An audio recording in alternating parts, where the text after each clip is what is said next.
संगम नगरी प्रयागराज राजधानी लखनऊ के लेवाना होटल में हुए अग्निकांड में 4 लोग की मौत हो गई है और दर्जनों झुलस गए हैं। इस घटना को गंभीरता से लेते हुए सीएम योगी आदित्यनाथ ने बेहद सख्त रुख अपनाया है। सीएम योगी के आदित्यनाथ ने होटल, अस्पतालों और बहुमंजिला इमारतों के फायर सिस्टम को जांचने के निर्देश दिए हैं। सीएम के आदेश पर यूपी के सभी जिलों में अग्निशमन विभाग की ओर से होटलों और अस्पतालों की चेकिंग कराई जा रही है। संगम नगरी प्रयागराज में भी डीएम संजय खत्री ने निर्देश पर राजस्व, पुलिस और अग्निशमन विभाग की 4 टीमें गठित की गई हैं। चारों टीमों ने शहर के लगभग 1 दर्जन होटलों में फायर सिस्टम को लेकर सघन चेकिंग अभियान चलाया है।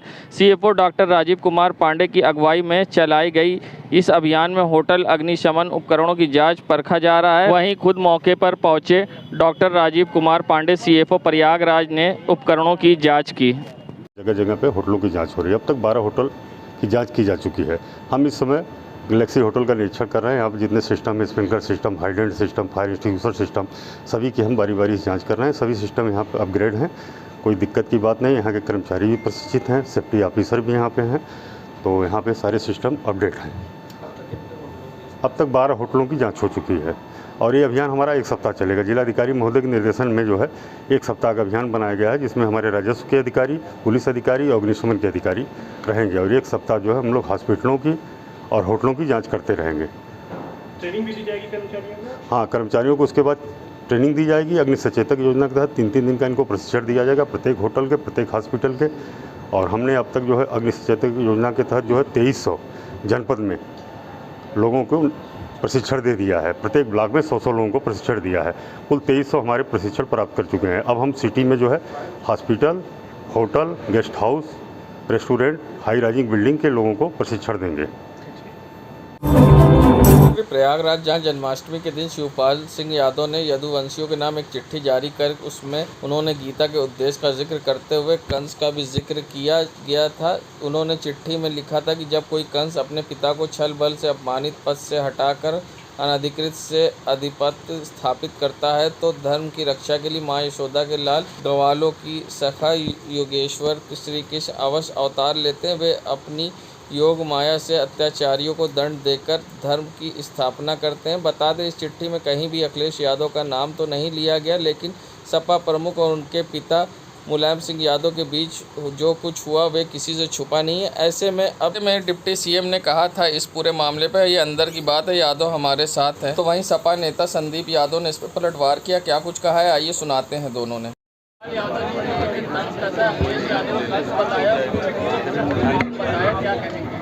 मुझे उसमें कहने की जरूरत, ये अंदर की बात है, यादव हमारे साथ किया जिसमें इशारों में उन्होंने अखिलेश यादव जी को कंस बताया और खुद को भगवान कृष्ण का स्वरूप, क्या कहेंगे? देखिए, इस विषय पे हम कुछ नहीं बोलना चाहते हैं। जो मुद्दा आज है इस मुद्दे पे ही हम कहना चाहेंगे कि भारतीय जनता पार्टी कुछ भी कर सकती है।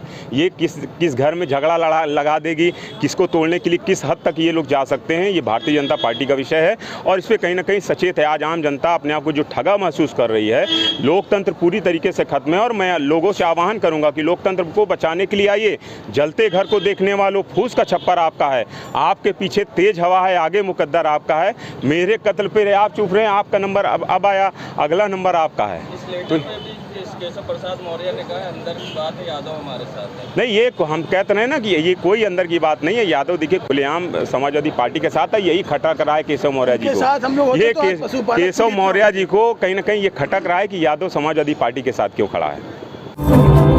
प्रयागराज जहां बाढ़ का पानी हटने के बाद नगर निगम के द्वारा सफाई अभियान चालू किया गया है, तो ऐसे में अब स्वास्थ्य विभाग ने कमर कसी है। तो स्वास्थ्य विभाग के द्वारा एंटी लार्वा का छिड़काव किया जा रहा है और दूसरी तरफ जहां कहीं पानी भरा हुआ है तो स्वास्थ्य विभाग के द्वारा नगर निगम की मदद से वहां से पंप से पानी हटवाए जा रहे हैं, जिससे कि मच्छर ना पनप सके। ऐसे में डेंगू के जो मरीज़ आए हैं उनको भी लेकर जहां स्वास्थ्य विभाग पूरी तरह से सजग है और जो भी डेंगू के मरीज़ थे ज़्यादातर सही हो गए और 2 मरीज़ नाजरत हॉस्पिटल में एडमिट हैं, वो भी एकदम सही हैं और उनको किसी तरह की परेशानी नहीं। साथ ही स्वास्थ्य विभाग का ये भी दावा है कि प्लेटलेट पूरी तरह से उपलब्ध है। ऐसे में यहाँ सीएमओ नानक शरण का क्या कुछ कहना है इस पूरे मामले पर, आइए सुनाते हैं आपको। ताकि न संक्रामक बीमारी फैले और डेंगू की भी रोकथाम। बाढ़ के बाद पानी घट चुका है, अभी भी सफाई अभियान चल रहा है, नगर निगम सफाई कर रहा है और हमारे द्वारा क्या किया जा रहा है, लगभग 85 टीमें हमने बना रखी है जो बाइक से जा रहे हैं और वहाँ पे डॉक्टर फार्मासिस्ट द्वारा उनको दवाओं वितरण कर रहे हैं, स्वास्थ्य जागरूकता पैदा कर रहे हैं, कैसे साफ़ सफाई रखें, बीमारियों से बचें। इसी क्रम में अब तक जो है हमारे पास 17 डेंगू केसेस डिटेक्ट हुए हैं। पिछली बार इस महीने तक आज तक 37 केस थे। 2 केसेस हैं जो नाज़रत भर्ती हैं और 15 हमारे स्वस्थ होकर जा चुके हैं। जो भर्ती है वो भी ठीक हैं, प्लेटलेट की कोई कमी नहीं है, प्रचुर मात्रा में उपलब्ध है। तो हमारे यहाँ एडमिशन जो हो रहे हैं ठीक हो रहे हैं। और इसी तरह से हमारी 15 टीमें जाके नालियों में स्प्रे कर रही हैं एंटी लार्वा का, और जहाँ पानी भर जा रहा है नगर निगम को बुला करके पानी निकलवा रहे हैं पंपों से और वहाँ पे भी दवाओं का स्प्रे बराबर कर रहे हैं। हमारी टीमें शहर और ग्रामीण में पूरी तरह सक्रिय हैं और कहीं भी कोई सूचना मिलती है वहाँ टीमें मूव कर जाती हैं।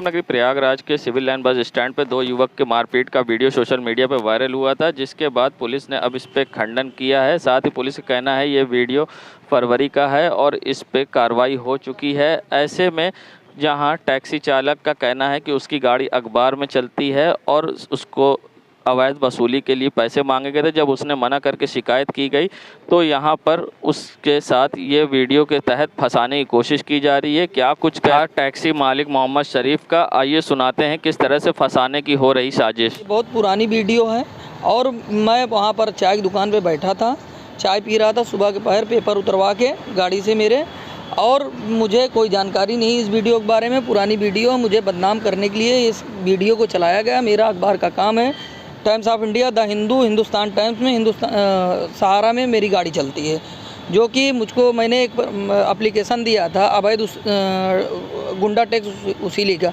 उसमें रिपोर्ट लगवा दी गई, मेरे कुछ कार्रवाई की नहीं गई। उसमें लोग मुझको बदनाम करने के लिए मेरे खिलाफ़ जो है इस तरीके की साजिश रची गई।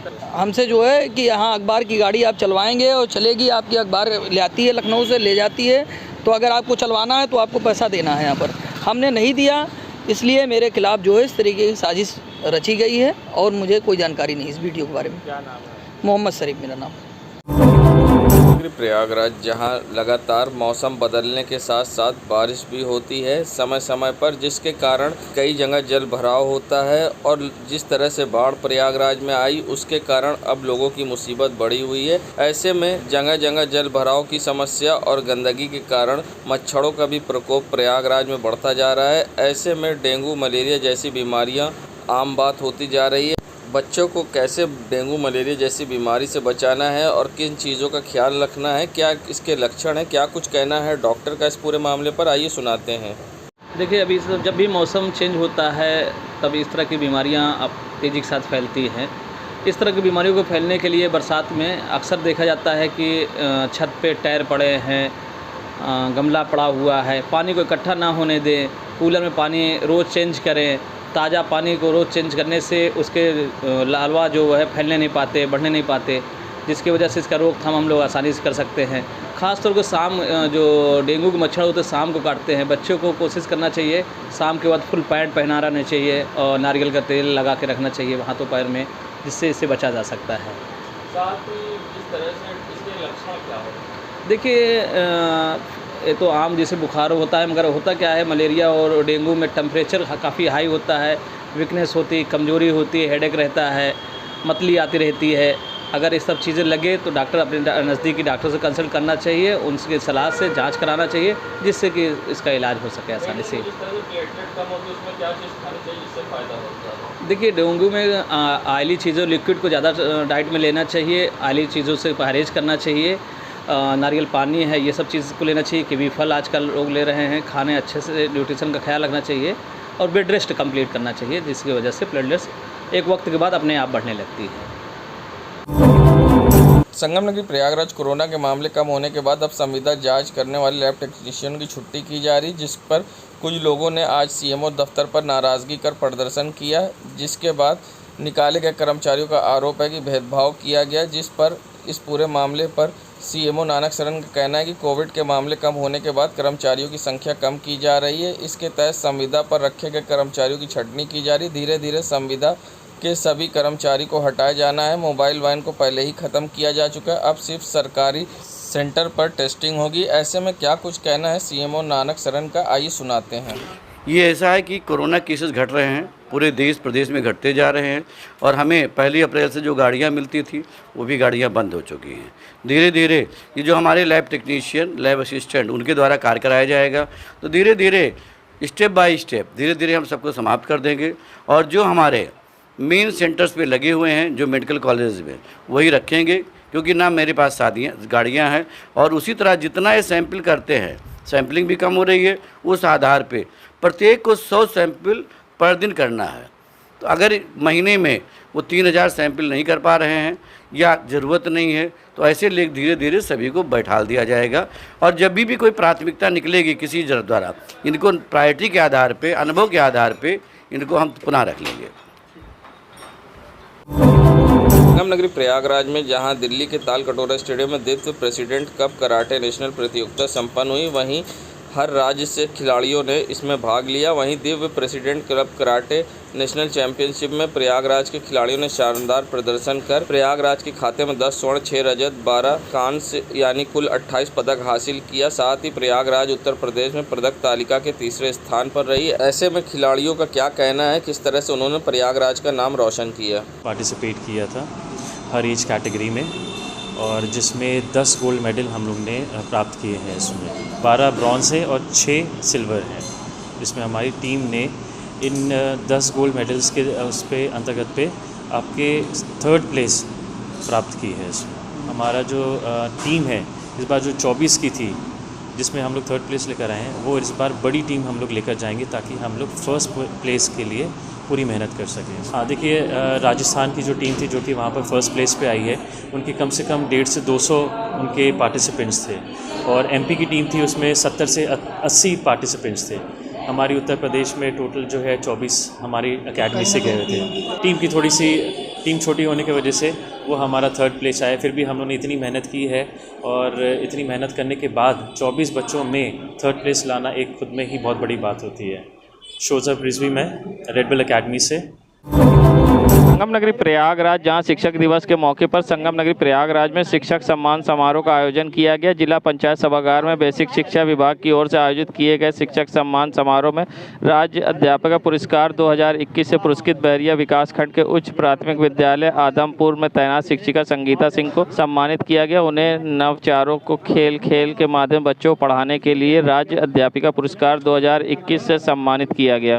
प्रयागराज में बेसिक शिक्षा विभाग की तरफ से हर विकासखंड से 5-5 शिक्षकों को हमने सम्मानित किया है। राज्य पुरस्कार से हमारी एक अध्यापिका सम्मानित हुई हैं, उनको हमने सम्मानित किया है। माध्यमिक शिक्षा विभाग से भी हमारे 3 शिक्षक रहे हैं, उनको हमने इस मंच के माध्यम से सम्मानित किया है। आदरणीय जिला पंचायत अध्यक्ष जी, MLC साहब श्री हर्षवर्धन जी, हमारे जिलाधिकारी महोदय, मुख्य विकास अधिकारी महोदय, JD साहब और सभी हमारे सम्मानित अतिथियों की उपस्थिति में ये कार्यक्रम संपन्न हुआ। हम लोगों ने एक प्रक्रिया बनाई थी जिसमें हम लोगों ने गूगल फॉर्म भरवाया था, ऑनलाइन आवेदन लिए, उसकी स्क्रीनिंग कमेटी से सॉर्टिंग कराई, एक पैनल बना के इसका निष्पक्ष रूप से इसका मूल्यांकन कराया है और हर विकासखंड से 5-5 का चयन कराया है, जिसमें 21 शिक्षकों को हम मंच पे सम्मानित कर रहे हैं। इसके अलावा हम हर विकासखंड से एक ARP यानी कुल 21 ARP को सम्मानित कर रहे हैं। कस्तूरबा गांधी आवासीय बालिका विद्यालय कौड़िहार की वार्डन को हम सम्मानित कर रहे हैं। हमारे एक DC को हम सम्मानित कर रहे हैं, एक ABSA कौड़िहार के, उनको हम सम्मानित कर रहे हैं। और आज शिक्षक दिवस के माध्यम से जो हमारे शिक्षक हैं जिन्होंने बड़ा महत्वपूर्ण कार्य करके हमारे विभाग को एक नई दिशा दी है, विभाग की छवि को बढ़ाने में अच्छा योगदान दिया है, उनको हम इस कार्यक्रम के माध्यम से सम्मानित करते हुए स्वयं गौरवान्वित हो रहे हैं। और किस तरह से आपने शिक्षा दी और क्या उद्देश्य रहा कि आज आपको ये गौरव मिला है, ये सम्मान मिला है? आज शिक्षक दिवस के अवसर पर मुझे राज्य शिक्षक सम्मान से सम्मानित किया गया है। ये मेरे लिए बहुत गौरव का विषय है। आज मुझे जो पुरस्कार मिला है, मैं समझती हूँ कि ये मेरे बच्चों का पुरस्कार है। अगर मैं बच्चों के साथ ऐसा नहीं करती तो शायद आज ये पुरस्कार नहीं मिलता।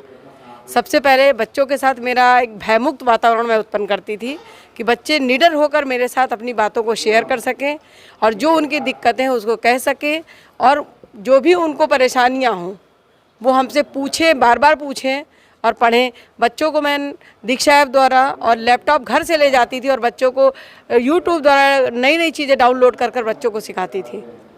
आज कितना गौरवान्वित महसूस कर रही हैं जब आपको पुरस्कार मिला है? आज तो मेरे लिए बहुत ही हर्ष का विषय है और मैं अपने सर को भी धन्यवाद देती हूँ कि मैं आपके सानिध्य में अध्यापिका हूँ।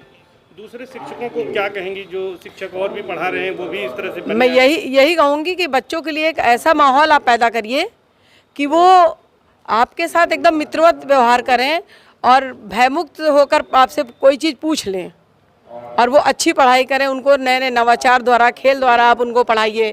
खेल भी द्वारा भी हम बच्चों को मैं एक अपने ब्लॉक की खेल अध्यापिका भी हूँ, ब्लॉक व्यायाम शिक्षक के साथ साथ गाइड कैप्टन भी हूँ। तो मैं इन सब चीज़ों का मिला जुला रूप अपने शिक्षण कार्य में प्रयोग करती हूँ। जी, यही आप मान लीजिए कि हो सकता है यही मेरा उपलब्धि रही हो। Thank you sir.